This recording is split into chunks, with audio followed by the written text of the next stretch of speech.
한때 외할머니의 나라 한국을 부끄러워했던 한 청년. 그러나 지금 그는 그날들을 깊이 후회하며 새로운 길을 걷고 있습니다. 그 감동적인 변화를 지금부터 함께 들어보시죠. 그리고 잠깐 더 많은 감동적인 이야기와 재미있는 콘텐츠를 놓치지 않으시려면 지금 바로 구독과 알림 설정을 해주세요. 여러분의 관심이 저희 채널에게 큰 힘이 됩니다. 안녕하세요. 저는 보스턴 대학교에서 경제학을 전공하고 있는 평범한 대학생이에요. 제 이름은 리안 데이비드입니다. 제 뿌리는 한국과 관련이 있습니다. 제 외할머니가 한국인이시거든요. 하지만 솔직히 말씀드리자면 어릴 때부터 저는 한국이라는 나라에 대해 딱히 큰 관심은 없었어요. 미국에서 태어나고 자란 저한테는 한국이라는 나라가 그저 외할머니가 계셨던 저 멀리 있는 작은 나라 정도로만 느껴졌거든요. 어릴 적부터 저는 미국에 대한 자부심이 정말 컸어요. 보스턴처럼 역사적인 도시에서 자라다 보면 미국의 위대함을 배우는 일이 자연스러워지죠. 독립혁명, 자유와 민주주의, 그리고 세계 경제를 이끌어가는 슈퍼파워로서의 위상까지요. TV나 학교 교과서에서 배운 이야기들도 항상 미국은 세계를 구원하는 영웅처럼 묘사하곤 했어요.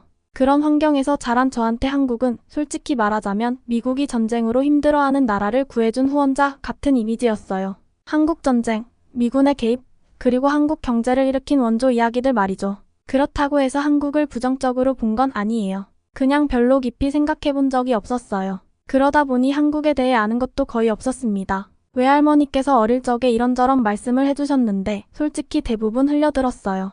옛날에 내가 한국에 있을 땐 연탄도 없어서 겨울에 얼마나 추웠는지 몰라. 내 외할아버지가 미군으로 한국에 왔을 때 나를 처음 만났지. 이런 이야기들은 들을 때는 흥미로웠지만 제게는 마치 옛날 흑백 영화처럼 현실감이 없는 이야기처럼 들렸습니다. 그리고 제가 어릴 적엔 외모 때문에 친구들한테 놀림받은 적도 많았어요. 미국에서는 동양계 학생이 흔하지 않잖아요. 특히 제가 다니던 학교에서는 동양인은 거의 없었어요. 그래서였을까요? 애들이 저한테 왜 눈이 이렇게 작아? 라든가 넌 왜 밥 먹을 때 젓가락을 쓰는 거야? 같은 질문을 했어요. 처음엔 아무렇지 않게 넘겼지만 시간이 지날수록 그런 질문들이 짜증나더라고요. 그래서 한동안은 제 한국계 혈통에 대해 별로 언급하고 싶지 않았어요. 제가 아예 부정했던 건 아니지만 자랑스러워할 이유도 딱히 없었던 거죠. 그런데 그랬던 제 생각을 바꾸는 계기가 있었습니다. 바로 몇 달 전에 20년 만에 외할머니와 엄마가 한국을 방문하고 나서였어요. 그날 엄마가 제게 다가와선 이렇게 말했어요. 리안, 한국이 진짜 엄청나게 발전했더라. 네가 가서 보면 깜짝 놀랄 거야. 저는 그 말을 듣고 약간 어리둥절했어요. 한국이 발전했다는 말이 뭔가 이상하게 느껴졌거든요. 어릴 적부터 들어왔던 이야기는 항상 한국이 미국보다 못 살고 전쟁의 상처를 극복하는 데 미국의 도움을 많이 받았다는 내용이었는데 갑자기 발전했다니요? 엄마가 흥분한 목소리로 이어서 말했어요. 지하철역에 갔는데 어머나 세상에. 대기실마다 깨끗한 공기청정기가 있더라니. 화장실도 너무 깨끗하고 카드 한 장으로 어디든지 갈 수 있는 교통 시스템도 완벽했어. 저는 좀 의아했죠. 설마요. 엄마, 그건 그냥 서울이 도시라서 그런 거 아니에요? 라고 했더니 엄마는 고개를 세차게 저었어요. 아니야, 서울뿐만이 아니었어. 외곽 도시들도 다 그랬어. 심지어 산골짜기마저 깔끔하고 체계적이더라고. 엄마와 외할머니는 그날 저녁 내내 한국 얘기를 하셨습니다. 특히 외할머니는 내가 어릴 때 살던 한국이랑은 정말 딴판이야. 연탄도 없이 겨울을 나는 게 얼마나 힘들었는데 지금은 한강이 보이는 아파트에 다들 살더라니까. 내가 꿈꿨던 미래야. 라며 눈물까지 글썽이셨습니다. 저는 그 얘기를 듣는 동안 묘한 감정에 휩싸였어요. 한국이 그렇게까지 발전했다고? 정말로? 하지만 솔직히 말하면 그때까지만 해도 별로 크게 와닿진 않았어요. 왜냐면 직접 본 게 아니니까요. 저는 여전히 한국이 TV 다큐멘터리에서 본 모습 그대로일 거라고 생각했거든요. 그래서 한국에 대해 언젠가 한번 가보면 좋겠다 정도의 막연한 호기심만 갖고 있었죠. 그런데 얼마 지나지 않아 뜻밖의 기회가 찾아왔습니다. 제 아빠가 고속도로를 관리하는 매사추세츠 교통부 회사에서 일하시는데요. 어느 날 퇴근 후 이런 말씀을 하시는 거예요. 이번에 한국 출장 잡혔다. 한국도로공사랑 협력할 일이 생겼거든. 저는 귀가 번쩍 뜨였어요. 한국도로공사요? 대체 뭐 때문에 거길 가요? 라고 물으니 아빠가 말하셨죠. 한국 도로 품질이 세계적으로 인정받는 수준이래. 세계 경제 포럼에서도 도로 순위가 항상 상위권에 올라 있고. 솔직히 그 말을 듣고 좀 충격을 받았어요. 한국 도로가 세계적으로 좋다고요? 설마요. 미국 도로는 곳곳에 패인 곳도 많고 정체도 심한 데다 매년 인프라 투자 부족이라는 말이 뉴스에서 나올 정도였어요. 그런데 한국이 그걸 잘하고 있다니 제가 아는 한국 이미지와 너무 달라서 믿기 힘들었죠. 그래서 제가 살짝 놀란 표정으로 물었어요. 그럼 이번에 그거 배우러 가시는 거예요? 아빠는 고개를 끄덕이며 웃으셨어요. 그래. 이번 출장에서 한국 도로 시스템을 조사할 거야. 그리고 내가 원하면 같이 갈 수도 있겠지. 그 말을 듣고 저는 마음속으로 쾌재를 불렀습니다. 좋아. 한국이 어떤 나라인지 직접 가서 보자. 엄마와 외할머니가 아무리 설명해도 직접 눈으로 보는 것만큼 확실한 건 없잖아요. 그렇게 저는 아빠와 함께 한국으로 떠날 준비를 하게 되었습니다. 한국으로 가는 여행이 결정됐을 때 저는 한껏 들떠 있었습니다. 솔직히 처음에는 단순히 여행을 간다는 설렘 때문이었죠. 미국 밖으로 나갈 일이 많지는 않았으니까요. 이전에 가족여행으로 캐나다에 다녀온 게 전부였거든요. 그런데 이번엔 다른 대륙, 그것도 제가 뿌리를 두고 있는 한국이라니요. 마음 한편엔 약간의 부담감도 있었지만 직접 가서 한국을 본다는 생각에 신났던 건 사실이에요. 출발 당일 아빠와 저는 보스턴 로건 국제공항에서 비행기를 탔습니다. 아빠는 출장을 많이 다니셔서 이런 장거리 여행이 익숙한 모양이었는데 저는 14시간이나 비행기를 타야 한다는 게 조금 걱정되더라고요. 비행기 안에서는 긴장된 마음과 설레는 마음이 교차했어요. 저는 창가에 앉아 구름을 멍하니 바라보며 생각했죠. 한국이 정말 그렇게 대단한 나라일까? 과연 내가 뭘 느낄 수 있을까? 머릿속으로는 여러 가지 상상이 떠올랐습니다. 영화에서 본 서울의 화려한 야경, 그리고 외할머니가 이야기하던 전쟁 시절에 험난했던 한국. 두 이미지가 너무 달라서 제가 가게 될 한국이 어떤 모습일지 도무지 그려지지 않았어요. 비행기가 인천공항에 도착했을 때는 이미 밤이었어요. 첫인상부터 놀랐던 건 공항 자체였습니다. 인천국제공항은 정말 현대적이고 세련됐더라고요. 나중에 알게 된 사실인데 이 공항이 12년 연속으로 세계 공항 서비스 평가에서 1위를 차지했더라고요. 사람들이 왜 인천공항은 세계 최고의 공항이라고 하는지 바로 이해가 됐습니다. 공항 내부는 한없이 깨끗했고 사람들도 빠르고 질서 정연하게 움직였어요. 게다가 입국 심사도 굉장히 체계적이었어요. 아빠는 공항을 둘러보며 연신 감탄하셨어요. 와, 미국 공항은 여기랑 비교하면 그냥 오래된 버스터미널 같은데? 라고 농담하시더라고요. 저도 고개를 끄덕였습니다. 공항에서부터 한국이 정말 발전된 나라라는 느낌을 받았거든요. 아빠와 저는 공항 리무진 버스를 타고 호텔로 이동했는데요. 그 버스마저도 흠잡을 데 없이 깨끗하고 편안했어요. 시트에 묻은 얼룩 하나 없이 정갈한 모습을 보니 아, 여긴 진짜 모든 걸 깔끔하게 관리하는 나라구나라는 생각이 들었어요.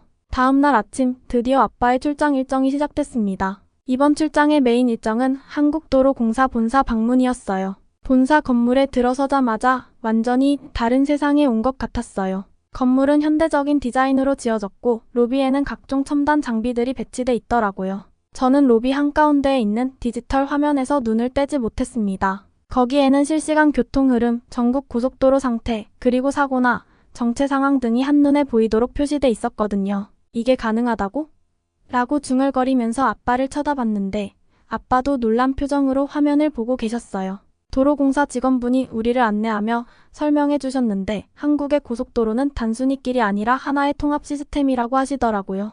교통량, 사고 발생률, 날씨 변화 같은 데이터를 실시간으로 분석해서 교통 흐름을 조정하고 필요할 경우 도로를 바로 유지보수하는 체계가 잡혀 있다고요. 미국에서도 이런 시스템을 도입하려고 하지만 아직 갈 길이 멀죠. 한국은 이미 몇 단계 앞서 나가고 있어요. 이 말을 듣는데 속으로 좀 부끄러웠습니다. 미국이 항상 최고다라고 생각했던 저 자신이 갑자기 좀 우습게 느껴졌거든요. 점심시간에는 도로공사 관계자분들과 식사를 했습니다. 그 자리에서 고속도로에 대한 더 놀라운 이야기를 들을 수 있었죠. 알고 보니 한국은 1970년대 경제개발 5개년 계획의 일환으로 대규모 고속도로 건설을 시작했더라고요. 당시 박정희 대통령이 직접 428km에 달하는 경부고속도로를 건설하라고 지시했대요. 그런데 더 충격적인 건 그 방대한 프로젝트를 단 2년 5개월 만에 완공했다는 거였어요. 저는 그 얘기를 들으면서 입이 떡 벌어졌습니다. 미국 같으면 그 정도 도로를 짓는데 10년은 걸렸을 텐데 어떻게 그걸 2년 만에 끝낼 수 있죠? 라고 물었더니 도로공사 직원분이 웃으며 답하시더라고요. 그 당시엔 모든 국민이 하나 되어 노력했으니까요. 밤낮 없이 일을 했죠. 지금 보면 이해가 안 될 정도로요. 그 말씀을 듣고 나니 한국의 도로가 단순한 길이 아니라는 걸 깨달았습니다. 그것은 단순히 자동차가 다니는 통행로가 아니라 한국 경제를 일으키는 중요한 기반이자 국민들의 땀과 열정으로 만들어진 상징 같은 거였어요. 저녁 무렵 아빠와 저는 호텔로 돌아왔습니다. 아빠는 하루 종일 신기한 걸 많이 봤다고 좋아하셨고 저도 마찬가지였죠. 그날 밤 침대에 누워 천장을 바라보면서 생각했습니다. 한국은 생각보다 훨씬 대단한 나라였네. 이런 기술력을 가진 나라를 왜 이제야 알게 된 걸까? 그날 저는 비로소 깨달았습니다. 한국은 단순히 작은 나라가 아니었어요. 오히려 미국과 비교해도 뒤처지지 않을 만큼 앞서 나가고 있는 부분이 많았죠. 그리고 앞으로 더 많은 걸 배우게 되리라는 예감이 들었어요. 한국에서의 두 번째 날은 지금도 생생히 기억나요. 그날은 아빠의 출장 일정 중에서도 가장 중요한 날이었어요. 바로 한국 고속도로 현장을 직접 방문하는 날이었거든요. 저는 솔직히 조금 지루할 수도 있겠다 싶었어요. 도로라는 게 다 거기서 거기 아니겠어요? 미국의 고속도로는 제가 늘 이용하던 익숙한 공간이었죠. 가끔 길이 막히거나 도로 한쪽이 패여 있으면 짜증나긴 했지만 그런 게 도로 아닌가요? 저는 그런 고속도로 말고 뭘 더 기대해야 할지 몰랐습니다. 아침에 우리는 호텔에서 나와 도로공사 소속 차량에 올랐어요. 차량에는 담당 직원 한 분이 우리를 안내해 주셨는데요. 그분이 출발하면서부터 친절하게 설명을 시작하셨어요. 오늘 보실 한국 고속도로 시스템은 단순한 도로가 아니라 하나의 살아있는 인프라라고 보시면 됩니다. 지금부터 왜 그런지 직접 확인하실 수 있을 거예요. 그 말을 듣고 저는 속으로 약간 비웃었습니다. 도로가 살아있는 시스템? 너무 과장하는 거 아니야? 싶었거든요. 하지만 그 생각이 완전히 틀렸다는 걸 깨닫는 데는 그리 오랜 시간이 걸리지 않았습니다. 우리가 방문한 첫 번째 고속도로는 경부고속도로였어요. 여기서 잠깐 역사적인 배경을 말씀드릴게요. 경부고속도로는 서울과 부산을 잇는 428km의 길이를 가진 한국 고속도로의 상징 같은 도로입니다. 1970년에 개통된 이 도로는 단순히 교통로 이상의 의미를 가지고 있어요.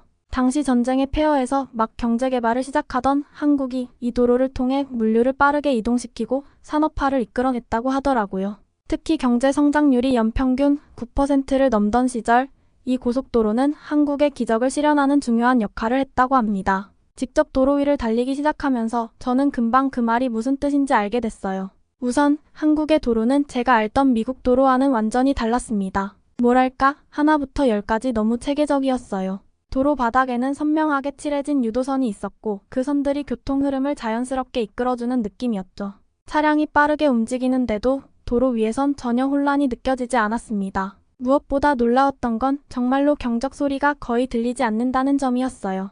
아니 이게 가능한 일이냐고요? 미국에서는 경적 소리가 끊이질 않죠. 빨간불에서 조금만 늦게 출발해도 뒤에서 빵빵 하고 누르는 게 일상이에요. 그런데 한국 도로에서는 그런 소리가 전혀 들리지 않는 거예요. 처음에는 이게 정말 신기했습니다. 가만히 창밖을 보면서 왜 이렇게 차분할까? 사람들이 그냥 참고 있는 걸까 싶었어요. 그런데 안내 직원분의 말을 듣고 나니 그게 다 이유가 있더라고요. 한국의 운전자들은 도로 위에서 기본적으로 질서를 지키려는 의식이 강합니다. 그리고 도로 설계 자체도 그런 질서를 유지하도록 유도되어 있죠. 예를 들어보세요. 그러면서 직원분이 도로 위에 선과 표지판을 가리키셨어요. 이 유도선은 차량 간격을 유지하도록 설계됐고 교차로나 진입로에는 고속도로 이용 시 사고 위험을 줄이는 장치들이 설치되어 있습니다. 그냥 보기에는 단순해 보이지만 이 모든 게 운전자들이 과속하거나 무리한 운전을 하지 않도록 돕는 거죠.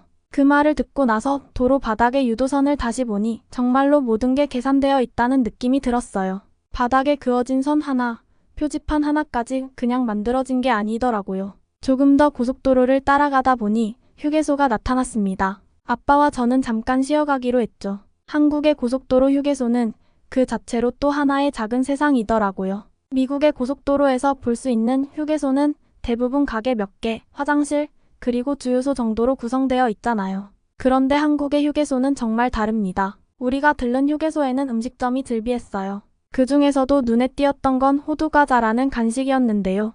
안내 직원분이 추천하셔서 한 봉지 사봤습니다. 먹어보니 달콤하고 고소한 맛이 정말 일품이더라고요. 나중에 찾아보니 이 호두과자는 1930년대에 한국에서 개발된 전통 간식이라더군요. 도로 위에서도 이렇게 지역의 특색을 느낄 수 있다는 점이 참 흥미로웠습니다. 휴게소에서 잠시 쉬며 고속도로 풍경을 바라봤어요. 그리고 문득 제가 미국의 고속도로를 떠올렸습니다. 솔직히 말해서 미국의 도로를 달리다 보면 공사 구간이나 패인 도로 때문에 짜증날 때가 많거든요. 그런데 여기 한국에서는 도로 상태가 정말 완벽하더라고요. 안내 직원분께 물어봤더니 한국은 도로를 유지보수하는데 굉장히 많은 자원을 투입한다고 하시더라고요. 다시 도로를 달리면서 저는 아빠와 이런저런 이야기를 나눴습니다. 아빠, 여기 도로는 뭔가 다른 느낌이에요. 차들이 정말 순조롭게 움직이고 모두가 규칙을 잘 지키는 것 같아요. 아빠도 고개를 끄덕이며 동의하셨어요. 그렇지? 나도 이 정도일 줄은 몰랐다. 미국에도 이런 시스템이 있다면 교통체증이 좀 줄어들 텐데. 하지만 제가 가장 놀랐던 건 그 도로 위에 느껴지는 묘한 안정감이었어요. 차들이 빠르게 달리는데도 전혀 불안하지 않았거든요. 아빠는 도로 설계가 사람을 편안하게 만드는 것 같다고 말씀하셨는데 저도 정말 그런 느낌을 받았어요. 차선의 넓이, 도로의 곡선, 그리고 주변 풍경까지 모든 게 운전자와 승객이 스트레스를 덜 받도록 만들어진 것 같았어요.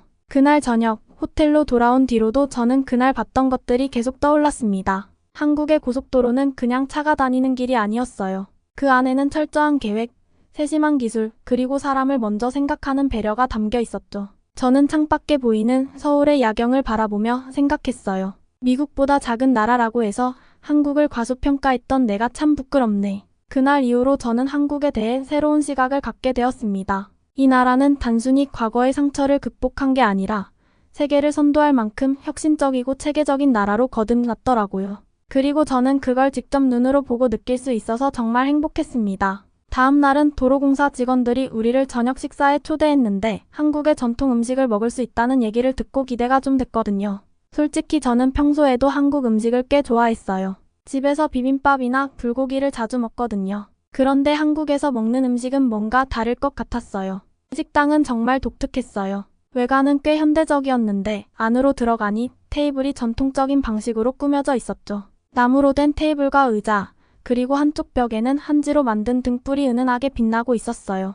분위기 자체가 고즈넉하다고 해야 할까요? 거기에 맛있는 냄새까지 더해지니 긴장이 조금 풀렸어요. 우리가 자리에 앉자마자 음식이 줄줄이 나왔어요. 불고기, 잡채, 갈비찜 같은 익숙한 음식부터 김치전, 도토리묵 같은 낯선 음식까지 종류도 참 많더라고요. 그런데 제일 놀랐던 건 그 음식들이 전부 다 엄청나게 맛있었다는 거예요.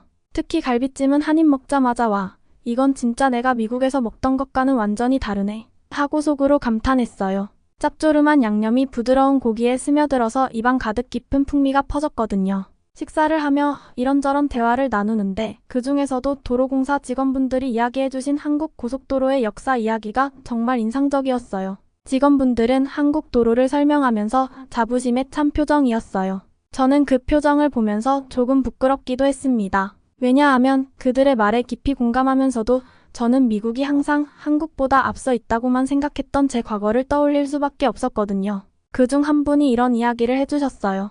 여기 계신 분들이 이미 경부고속도로에 대해 많이 들으셨겠지만 사실 한국 고속도로의 시작은 그보다도 훨씬 더 어려운 과정에서 비롯됐습니다. 1970년 당시 한국은 1인당 국민소득이 약 256달러 수준이었어요. 지금으로 보면 믿기 어려운 숫자죠. 그런데 그런 상황에서도 우리는 고속도로를 건설했고 그 도로가 한국의 산업화를 가능하게 만들었어요. 그 말을 듣고 아빠가 감탄하며 대답하셨어요. 그 당시에 국민소득이 그렇게 낮았다고요? 그런데도 어떻게 그런 대규모 건설 프로젝트를 감당할 수 있었죠? 그러자 다른 직원분이 웃으면서 말씀하시더라고요. 그게 바로 한국인의 특성이죠. 어려운 상황에서도 단합과 끈기로 목표를 이뤄내는 거요. 그때는 도로 건설이라는 목표를 위해 온 국민이 힘을 합쳤습니다. 어떤 사람들은 직접 땅을 파고 어떤 사람들은 필요한 자재를 조달하며 하나하나 만들어갔죠. 저는 그 이야기를 들으며 머릿속으로 상상해봤어요. 당시 한국의 국민들은 분명 굉장히 가난했을 텐데도 미래를 위해 그렇게나 헌신적으로 노력했다는 점이 인상적이었거든요. 그러면서도 한편으로는 나도 저런 한국인의 피를 이어받았을까? 라는 생각이 들었어요. 식사가 계속되는 동안 대화는 점점 더 깊어졌어요. 누군가가 이렇게 질문했죠. 리안, 한국에 대해 어떻게 생각하세요? 미국에서 자라셨으니 한국이 좀 낯설지 않으세요? 그 질문을 듣는 순간 살짝 긴장됐어요. 제가 한국에 대해 깊은 지식이 있는 것도 아니고 그렇다고 제 감정을 솔직히 말하기에도 좀 어색했거든요. 그래서 잠시 생각하다가 솔직히 대답했어요. 솔직히 말하면 한국에 대해 제대로 알 기회가 별로 없었어요. 외할머니가 종종 이야기를 해주시긴 했지만 제겐 그냥 옛날 얘기처럼 느껴졌거든요. 그런데 이번 여행을 통해 한국이 제가 알던 것보다 훨씬 더 대단한 나라라는 걸 깨닫게 됐어요. 특히 이렇게 도로 하나에 담긴 역사와 자부심이 있다는 게 정말 놀라워요. 제 말을 들은 직원분들이 고개를 끄덕이며 미소 지으셨어요. 그리고 한 분이 이런 말씀을 하셨어요. 리안 씨가 그렇게 느껴주셨다니 정말 기쁘네요. 사실 한국의 발전은 우리가 한국인으로서 자랑스럽게 생각해야 할 부분이지만 동시에 전 세계가 알아줬으면 하는 부분이기도 해요. 앞으로도 한국을 더 많이 경험해 보시면 좋겠습니다. 아마 더 많은 걸 느끼게 될 거예요. 그 말을 듣는데 가슴이 묘하게 따뜻해지더라고요. 한국은 정말로 대단한 나라였고 저는 그 나라의 일부분이라는 사실이 처음으로 자랑스럽게 느껴졌어요. 어릴 적엔 외모나 배경 때문에 놀림받았던 기억이 떠오르면서도 이제는 그런 게 문제가 아니라는 생각이 들었어요. 저녁을 마치고 호텔로 돌아오는 길, 저는 차창 밖으로 보이는 서울의 야경을 바라봤어요. 빌딩에서 쏟아지는 불빛들이 하나의 거대한 별무리를 이룬 것처럼 반짝이고 있었어요. 이 나라가 내가 무심코 지나쳐왔던 뿌리를 가지고 있었구나. 제 마음속에서 묘한 감정이 스멀스멀 올라왔습니다. 그날 밤 저는 한국과 그리고 저 자신에 대해 더 많이 생각하게 됐습니다. 한국은 더 이상 그저 외할머니의 나라가 아니었어요. 이제는 제가 자랑스러워할 수 있는 나의 뿌리, 나의 일부가 된 나라였죠. 출장 일정이 마무리되면서 아빠와 저는 외할머니의 형제분들, 그러니까 제 외삼촌 할아버지 댁에 초대를 받았습니다. 외가 쪽은 서울에서 꽤 성공한 사업가로 자리 잡으셨다고 하셨는데 엄마와 외할머니가 가끔 그분들 이야기를 하실 때마다 외할머니가 아니었다면 지금의 외삼촌도 없었을 거야 라고 말씀하시곤 했어요. 하지만 그게 정확히 무슨 뜻인지 저는 잘 몰랐어요. 그저 옛날엔 다들 어려운 시절을 살았나 보다 하는 정도로만 이해했었죠. 그런데 외삼촌의 집에 도착하는 순간 제가 알고 있던 이야기의 표면 아래에 더 깊은 이야기가 있다는 걸 깨닫게 되었어요. 외삼촌 댁은 서울의 한강이 내려다 보이는 고급 아파트 단지에 위치해 있었습니다. 입구부터 웅장한 느낌이었어요. 건물 앞에는 깔끔하게 정돈된 화단이 있었고 외부 주차장에는 전기차 충전소까지 있더라고요. 도심 한가운데에 이렇게 잘 관리된 공간이 있다는 게 놀라웠어요. 아파트 단지 안으로 들어가니 또 다른 세상이 펼쳐졌습니다. 특히 놀랐던 건 엘리베이터와 도어락 같은 시스템이었어요. 엘리베이터는 외삼촌이 차에서 내리자마자 자동으로 그의 층수를 인식하고 열리더라고요. 이건 영화에서나 보던 기술 아니야? 하고 놀랐는데 외삼촌은 웃으면서 요즘엔 한국에선 이런 게 흔하답니다 라고 하셨어요. 그리고 집 안으로 들어서자 말문이 막혔어요. 널찍한 거실에서부터 고급스러운 인테리어, 통유리 창으로 보이는 한강의 전경까지 제가 평소에 알던 아파트와는 차원이 달랐거든요. 거실에 앉아 한강을 바라보며 외삼촌과 외숙모가 차를 내오셨어요. 외삼촌은 편안한 미소를 지으며 제게 이렇게 물으셨어요. 리안, 처음 한국에 와본 거죠? 어때, 조금 낯설진 않았어요? 저는 고개를 저으며 대답했어요. 아니요, 오히려 미국보다 더 체계적이고 발전된 느낌이에요. 특히 이 아파트는 정말 대단하네요. 이렇게 멋진 곳에서 사신다니 정말 놀라워요. 그러자 외삼촌이 잠시 고개를 끄덕이시더니 갑자기 과거 이야기를 꺼내셨어요. 사실 말이야, 우리가 이렇게 살게 된 데에는 내 외할머니 덕이 컸어. 이 말이 시작이었어요. 외삼촌과 외숙모는 차근차근 외할머니와 그 가족이 어떻게 이 모든 걸 이룰 수 있었는지 들려주셨습니다. 외삼촌의 이야기는 외할머니가 젊은 시절, 그러니까 한국전쟁이 끝난 지 얼마 되지 않았던 1950년대부터 시작됐어요. 당시 한국은 전쟁의 잿더미에서 재건을 시작한 상태였죠. 외할머니의 가족은 굉장히 가난했대요. 연탄도 없이 겨울을 나야 했고 그나마 끼니를 해결하기 위해 강가에서 나무를 주워 땔감으로 쓰는 게 일상이었다고 하셨어요. 그때 미국에서 파견된 미군으로 근무하던 외할아버지를 만나 결혼하셨고 외할머니는 미국으로 이주하게 되셨죠. 그때부터가 이야기의 본격적인 시작이었어요. 외할머니는 미국에서 적응하기 위해 정말 열심히 일하셨다고 했어요. 외할아버지의 도움을 받기도 했지만 외할머니 스스로 한국에 있는 가족들을 돕고 싶다는 마음이 강했다고 하셨어요. 그래서 외할머니는 한국의 화장품, 의약품, 심지어 옥수수까지 작은 보따리로 꾸려서 정기적으로 보냈대요.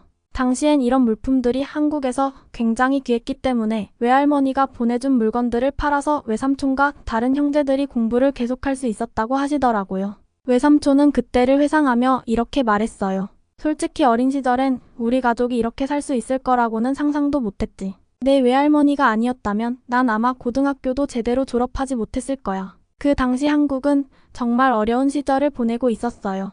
1960년대 말 한국의 1인당 GDP는 79달러에 불과했다고 해요. 지금의 아프리카 저개발국 수준과 비슷한 수치죠. 하지만 외할머니의 지원 덕분에 외삼촌은 열심히 공부할 수 있었고 결국 좋은 대학에 진학하게 되셨대요. 그리고 1980년대에 들어 한국의 경제가 본격적으로 성장하면서 외삼촌도 사업을 시작할 기회를 잡으셨다고 했습니다. 외삼촌의 이야기를 듣는 동안 저는 외할머니가 그렇게까지 가족을 위해 헌신했다는 사실이 새삼 놀라웠어요. 그리고 그 헌신이 오늘날 외삼촌의 성공뿐만 아니라 제가 지금 미국에서 이렇게 편안하게 살 수 있는 환경까지 만들어줬다는 걸 깨달았죠.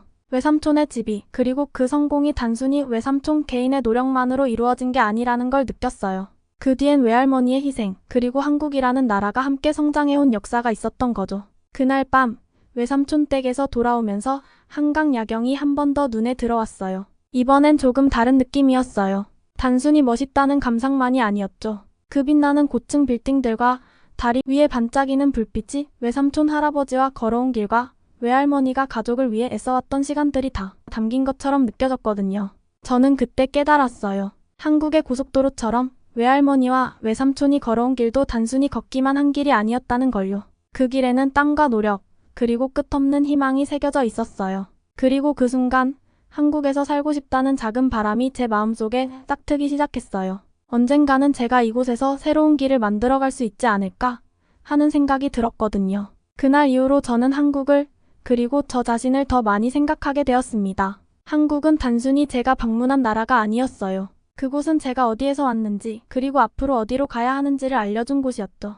보스턴으로 돌아오는 비행기에서 창밖을 내다보며 많은 생각이 스쳤습니다. 14시간이라는 비행시간 동안 제가 한국에서 본 풍경들과 들었던 이야기들 그리고 느꼈던 감정들이 끝없이 떠오르더라고요. 출발할 때의 저는 그저 아빠를 따라 나선 호기심 많은 대학생이었죠. 하지만 한국에서의 며칠간의 여정은 제 안에 꽤 큰 변화를 남겨놓았습니다. 제가 누구인지 그리고 제가 어디에서 왔는지에 대한 고민을 처음으로 진지하게 하게 된 여행이었거든요. 비행기가 보스턴 로건 국제공항에 착륙하던 순간 저는 뭔가 다른 세상에 다시 발을 내딛는 것 같았어요. 공항의 복잡한 동선, 조금은 무질서한 분위기, 그리고 거친 공기가 한국에서 경험했던 질서정연하고 세련된 모습과 대조되더라고요. 짐을 찾아 집으로 돌아오는 길, 아빠와 차를 타고 가면서도 문득문득 한국의 도로가 떠올랐어요. 도로가 뻥 뚫려 있거나 고속도로 위에서 차들이 서로 경적 소리 없이 차분히 움직이던 모습이요. 그런데 우리가 타고 있던 미국의 고속도로는 전혀 그렇지 않았죠. 곳곳에 공사 구간도 많고 차선은 지워져 희미하고 저 멀리에서는 여전히 경적 소리가 울려 퍼졌어요.